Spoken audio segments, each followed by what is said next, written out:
কবির প্রেমিকা কবিকে ছেড়ে অন্য পুরুষের সঙ্গে ঘর বেঁধেছে। কবি অন্যের মুখে শুনেছে তার এক সময়ের প্রেমিকা, বর্তমানে প্রাক্তন প্রেমিকা খুবই কষ্টে আছে। প্রেমিকার জন্য কবির অন্তর কাঁদে। তবু তিনি প্রেমিকাকে বোঝাতে চাইছেন যে তার খবরের জন্য কবি মোটেই ব্যাকুল নয়।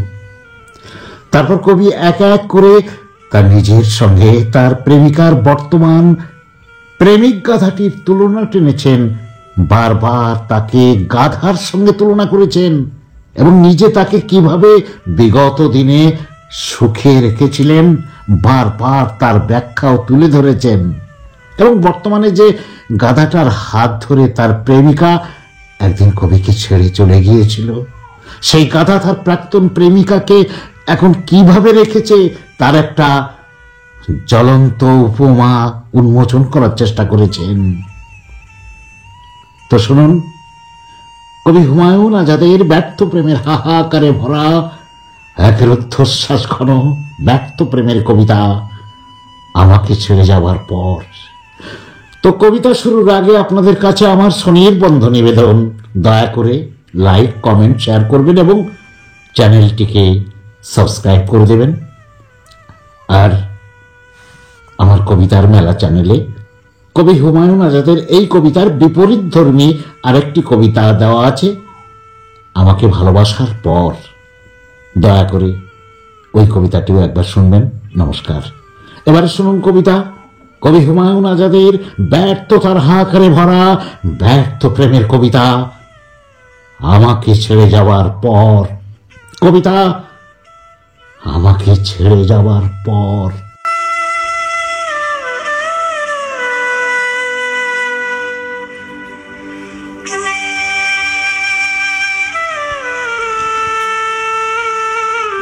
আমাকে ছেড়ে যাওয়ার পর শুনেছি তুমি খুব কষ্টে আছো। তোমার খবরের জন্য যে আমি খুব ব্যাকুল তা নয়, তবে ঢাকা খুবই ছোট্ট শহর, কারো কষ্টের কথা এখানে চাপা থাকে না।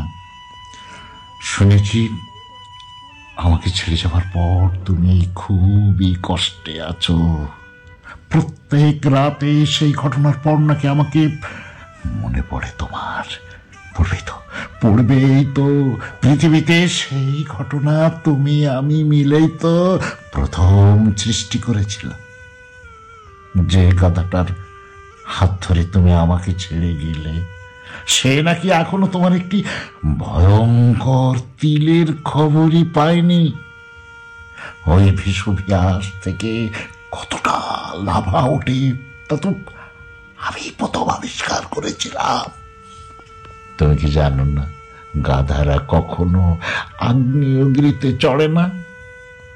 তোমার কানের লতিতে কতটা বিদ্যুৎ আছে তা কি তুমি জানতে? আমি তো প্রথম জানিয়েছিলাম ওই বিদ্যুতে দপ করে জ্বলে উঠতে পারে মধ্যরাত। তুমি কি জানো না, গাধারা বিদ্যুৎ সম্পর্কে কোনো খবরই রাখে না। আমাকে ছেড়ে যাওয়ার পর শুনেছি তুমি খুব কষ্টে আছো। যে গাধাটার সাথে তুমি আমাকে ছেড়ে চলে গেলে সে নাকি ভাবে শীততাপ নিয়ন্ত্রিত শয্যাকক্ষে কোনো শারীরিক তাপের দরকার পড়ে না। আমি জানি তোমার কতটা দরকার শারীরিক তাপ, গাধারা জানে না। আমি তো খুঁজে বের করেছিলাম তোমার দুই বাহু মূলে লুকিয়ে আছে দুটি ভয়ঙ্কর ত্রিভুজ। সে খবর পায়নি গাধারা চিরকালই শারীরিক ও সব রকম জ্যামিতিতে খুবই মূর্খ হয়ে থাকে। তোমার গাধাটা আবার একটু রাবীন্দ্রিক। তুমি যেখানে নিজের জমিতে চাষার অক্লান্ত নেড়ানো চাষ মই পছন্দ করো, সে নাকি 8 মিনিটের বেশি চষতে পারে না। গাধাটা জানে না চাষ আর গিদ্বিতানের মধ্যে দুস্তর পার্থক্য। তুমি কেন আমাকে ছেড়ে গিয়েছিলে? ভেবেছিলে গাড়ি আর 5 তলা ভবন থাকলেই অষ্ট থাকে, আলিঙ্গনের জন্য বাহু থাকে, আর রাত্রিকে মুখর করার জন্য থাকে সেই অনবদ্য অর্গান। শুনেছি আমাকে ছেড়ে যাওয়ার পর তুমি খুবই কষ্টে আছো। আমি কিন্তু কষ্টে নেই, আমি কিন্তু কষ্টে নেই। শুধু তোমার মুখের ছায়া কেঁপে উঠলে বুক জুড়ে রাতটা আমি জেগেই কাটাই। বেশ লাগে, বেশ লাগে, বেশ।